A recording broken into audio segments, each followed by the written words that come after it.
తండ్రి గారైనటువంటి అబ్రాహం గారిలో ఉండేటువంటి మంచి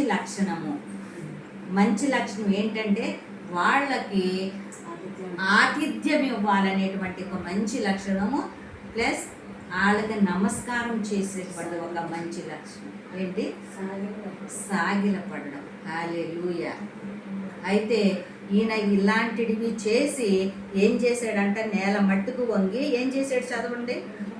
ప్రభువా, నీ బైబిల్లో ఉందంటే అక్కడ నీ కృపకు పాత్రుడనైనచో కదా, నీ కృపకు పాత్రుడనైనచో. ఇక్కడేముంది? నీ కటాక్షము నా మీద నున్న ఎడల ఇప్పుడు నీ దాసుని దాటిపోవద్దు. హల్లెలూయా. దేనికి దాటిపోవద్దు అంటున్నాడు ఈయన? ఆశీర్వదించడానిక? వాడొచ్చిన మనుషులు ఆయన్నేం ఆశీర్వదిస్తారు? ఆశీర్వదించేదేవుడు ఎవరు? దేవుడు. మరి ఈయన్ని వీళ్ళు దాటిపోవద్దు అని చెప్పంటున్నాడు. ఎందుకు? ఆతిథ్యము స్వీకరించడానికి. హల్లెలూయా. ఆతిథ్యము స్వీకరించడానికి. నీ కటాక్షము నా మీద నున్న యెడల ఇప్పుడు నీ దాసుని దాటిపోవద్దు. నేను కొంచెము నీళ్లు తెప్పించెదను, దయచేసి కాళ్ళు కడుగుకొని ఈ చెట్టు క్రింద అలసట తీర్చుకొనుడి. నీళ్ళు రప్పిస్తాడంట, కాళ్ళు కడుక్కోవాలంట, చెట్టు కింద అలసట తీర్చుకోవాలంట, కొంచెం ఆహారం తెస్తాడంట.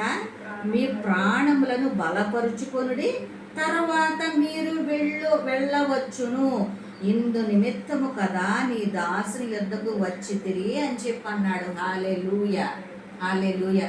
ఒకవేళ ఈయన ఉద్దేశము ఈ మార్గంలో వచ్చే వాళ్ళందరూ కూడా, ఈ రోడ్లో వచ్చే వాళ్ళందరూ కూడా, ఈ దారిలో వచ్చే వాళ్ళందరూ కూడా, ఇక్కడ ఒక ఆయన ఉంటాడు, ఒక గొప్ప వ్యక్తి ఉంటాడు, ఒక మంచి గుణగణాలు కలిగినటువంటి వ్యక్తి ఉంటాడు. ఎవరు వెళ్ళినా వాళ్ళ ఇంటిలో నుండి ఇంటి దాటి వెళ్ళిపోనివ్వడు. ఈ ఎండవేళ, ఈ ఆకలి సమయంలో, ఈ దాహము సమయంలో, ఈ యొక్క ఎండ సమయంలో మనకి ఖచ్చితంగా ఈయన మన స్థితిగతులను ఎరిగి మనకు ఆహారం పెడతాడు. మనము ఈ దారిలో వెళ్దాము అనేటువంటి వాళ్ళు చాలామంది నేను చూచుండొచ్చు అనమాట. అందుకని అనుభవము కలిగిన వాడు కాబట్టి అందుకోసమే కదా, మీరు వచ్చి తీరా, నేను మీరు వచ్చి తిరి